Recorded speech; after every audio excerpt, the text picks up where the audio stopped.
अस्सलाम वालेकुम। आज हम वीडियो में डिस्कस करने वाले हैं कंटेंट राइटिंग की सर्विसेज कैसे प्रोवाइड करनी है। और अगर ये आप लोग सर्विसेज प्रोवाइड करना चाहते हैं तो आप लोगों को पहले सर्विसेज देने के लिए जो स्किल है वो आनी चाहिए। अगर आप लोग कंटेंट राइटिंग कर सकते हैं तो ये वीडियो आप लोगों के लिए इंपॉर्टेंट है। और अगर आप लोगों को कंटेंट राइटिंग सारे से नहीं आती तो ये वीडियो वैसे देख ले, मेरा फायदा हो जाएगा। चलें वीडियो को स्टार्ट करते हैं और सबसे पहले हम डिस्कस करते हैं स्टेप नंबर 1 कंटेंट राइटिंग की सर्विसेज प्रोवाइड करने के लिए, और वो है आपका इंटरेस्ट कंटेंट राइटिंग में। आप किस फील्ड में लिखना चाहते हैं। तो हम अगर बात करें कि आपको ट्रैवलिंग का शौक है, देखें जैसे बच्चों को या लड़कों को शौक होता है कुक्कड़ कुत्ते पालने का, तो वो उनका इंटरेस्ट है। अगर वो डॉग से रेलेवेंट, कैट से रेलेवेंट, ब्रीड से रेलेवेंट लिखेगा तो वो उसका इंटरेस्ट है, वो उसमें अच्छा लिखेगा, उससे उसका नॉलेज है। तो अब आप लोगों को किस चीज का नॉलेज है, आप लोगों को साइंस एंड फिक्शन का है, आप लोगों को टेक का है, आप लोगों को ट्रैवलिंग का है। सबसे पहले ये कंफर्म करना है, ये क्लियर करना है कि आप किस नीश में लिखने वाले हो। इसका मैं आपको बाद में बताता हूँ कि ये क्यों इंपॉर्टेंट है और ये किस लिए बहुत ज्यादा जरूरी है अगर आप सर्विसेज देना चाहते हैं। तो हमारा स्टेप 2 आ गया जी। अब हमारा स्टेप 2 है कि हमने नीश को फाइनल करना है। अगर आप जनरलिस्ट रहना चाहते हैं, यानी कि आप हर चीज में लिखना चाहते हैं जी, कोई आ गया इधर से 10 आर्टिकल आ गया टेक पे, इधर से 10 आर्टिकल आ गया जी न्यूज पे, इधर से 10 आर्टिकल आ गया आपके कुक्कड़ कुत्तों पे, तो आपने कहना है कि भाई मैं ही हूँ, मैं फनी खान हूँ, मैं सब कुछ लिख लेता हूँ, बस मुझे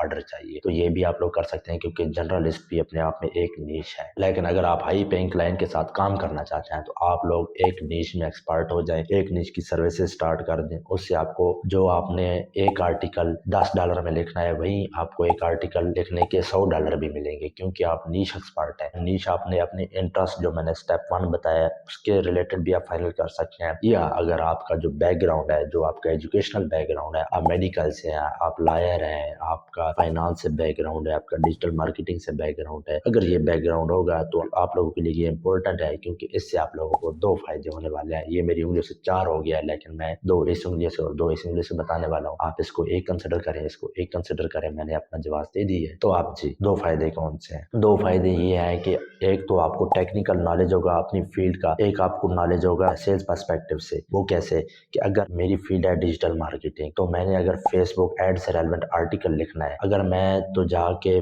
वैसे पहले रिसर्च करूंगा इंटरनेट पे और फिर आर्टिकल लिखूंगा, जैसे as a journalist content writer लिखता हूँ, तो उसमें वो मैं निटिग्रिटीज नहीं लिख सकता, वो मैं टेक्निकल चीजें नहीं लिख सकता कि अगर आपका एड अकाउंट बैन हो गया तो आपको क्या करना चाहिए, पिक्सल में ये इशू आ गया तो आपको क्या करना चाहिए, और अगर मैं कोई चीज सेल आउट करना चाहता हूँ तो मैंने कैसे सेल्स को ऑप्टिमाइज करना है एड अकाउंट से। तो ये चीजें सारी मैं जब देख के लिख रहा हूँ, मतलब कंटेंट को रीपर्पस कर रहा हूँ, तो वो इतना ज्यादा इफेक्टिव नहीं लिखा जाएगा मुझसे। यही अगर मैं खुद एक्सपर्ट होगा, डिजिटल मार्केटिंग का मैं एक्सपर्ट हूँ और मैं कंटेंट राइटर भी हूँ, तो वो क्या होगा कि मैं जो चीजें लिख रहा हूँ वो एक इनोवेटिव कंटेंट होगा। तो इससे आपको एक तो क्लाइंट जो होगा वो आपको जल्दी हायर करेगा, क्योंकि उसे पता है कि ये नीश का एक्सपर्ट है, और दूसरा आपको हाई पेइंग जॉब्स मिलेंगी। तो इसलिए इंपॉर्टेंट है कि आपका जो बैकग्राउंड है उससे रेलेवेंट अगर आपकी ये नीश होगी, उससे आपको बहुत ज्यादा फायदा होगा। तो ये हमारे जी 2 स्टेप हो गए। हमारा अब स्टेप नंबर 3 है, और वो है कि पोर्टफोलियो। अब हमने नीश जो फाइनल किया है उससे रेलेवेंट हमने पोर्टफोलियो तैयार करना है। पोर्टफोलियो तैयार करने के लिए अब फिर आपने 2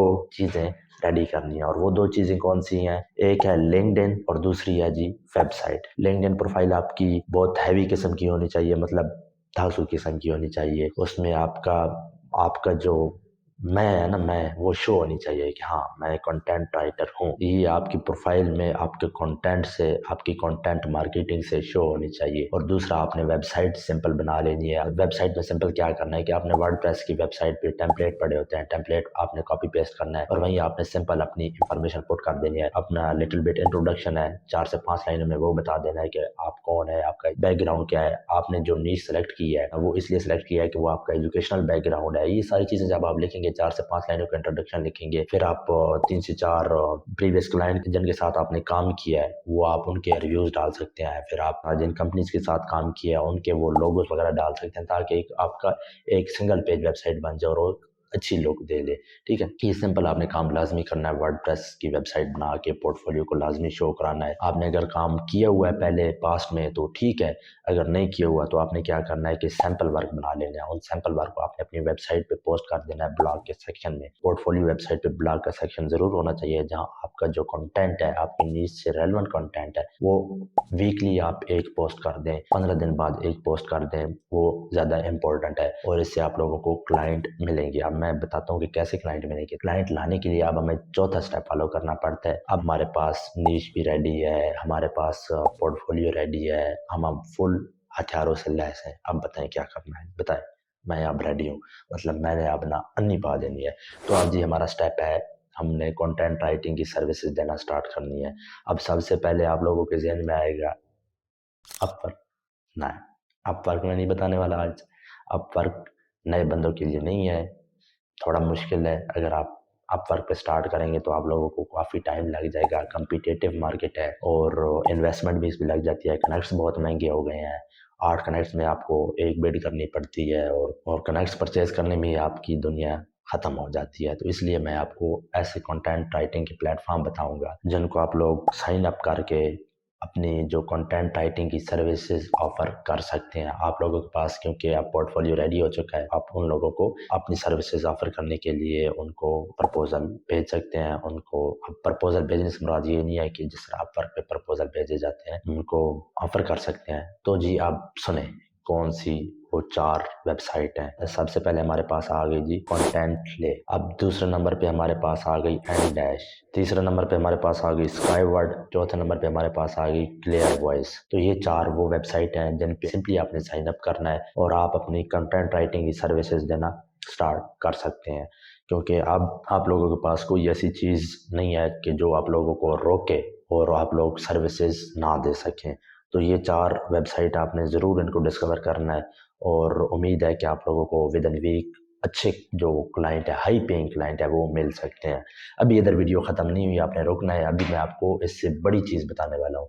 तो वो हमारी है जी 5वीं, और वो कौन सी है? Cold outreach. कोल्ड आउटरीच अब कैसे करनी है? तो कोल्ड आउटरीच करने के लिए आप लोगों ने अपनी जो नीश है उससे रेलेवेंट पब्लिकेशंस, मैगजीन्स हो गई, उससे रेलेवेंट एजेंसीज हो गई, उससे रेलेवेंट जितने जो टॉप की क्लाइंट्स हैं, जितनी जो टॉप की वेबसाइट्स हैं, जो आपको पोटेंशियल वेबसाइट नज़र आती हैं, ये जो उस नीज से रेलेवेंट जहाँ जहाँ भी राइटिंग की ज़रूरत है, आप लोगों ने लिस्ट बना लेनी है अपने एक्सेल में, एक्सेल शीट बना लेनी है और अब आपने उनके ईमेल एड्रेस निकालने की कोशिश करनी है और फिर आपने एक पर्सनलाइज्ड एक ईमेल लिखना है हर एक पोटेंशियल आइडियंस को जो आपने लिस्ट बनाई है। देखिए अब बहुत सारे लोग कहते हैं कि हमने तो आउटरीच कर ली है, हमें रिजल्ट नहीं आ रहा है। अच्छा उनसे पूछो कितनी की है जी?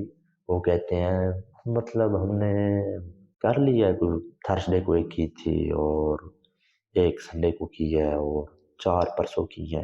तो भाई जो कोल्ड आउटरीच है डेली की 5 से 10 करोगे तो आप लोगों को रिजल्ट मिलना स्टार्ट हो जाएंगे विद इन 1 मंथ। तो कोल्ड आउटरीच सबसे बड़ा जो पोटेंशियल क्लाइंट आपको मिल सकता है, लॉन्ग टर्म क्लाइंट मिल सकता है और सबसे ज़्यादा आप जहाँ क्लाइंट ग्रैब कर सकते हैं वो है कोल्ड आउटरीच। अगर कोल्ड आउटरीच आपने फॉलो कर ली है तो ये बहुत हैवी सिस्टम है, आप क्लाइंट ख़त्म ही नहीं होने वाले।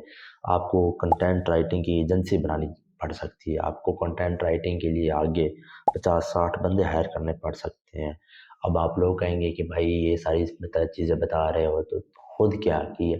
तो भाई खुद मैं अपवर्क पे सर्विसेज प्रोवाइड कर रहा हूँ कंटेंट राइटिंग की और मैंने एक में चलो आप लोगों को बता देता हूँ कि एक क्लाइंट $4 से लेके $400 पे एक हफ्ते में लेके गया हूँ उसी एक क्लाइंट को जो $4 के लिए आया था एक आर्टिकल लिखाने के लिए। 160 आर्टिकल का ऑर्डर अभी तक वो दे चुका है और अभी तक इन प्रोसेस उसके ऑर्डर्स वीकली लगातार मुझे ऑर्डर आते रहते हैं। तो ये है जी सिर्फ एक अपवर्क की स्टोरी, अभी बाकी चीज़ें मैंने शेयर नहीं की। तो स्टे ट्यून, नेक्स्ट वीडियो में हाजिर होता हूँ नेक्स्ट टॉपिक के साथ।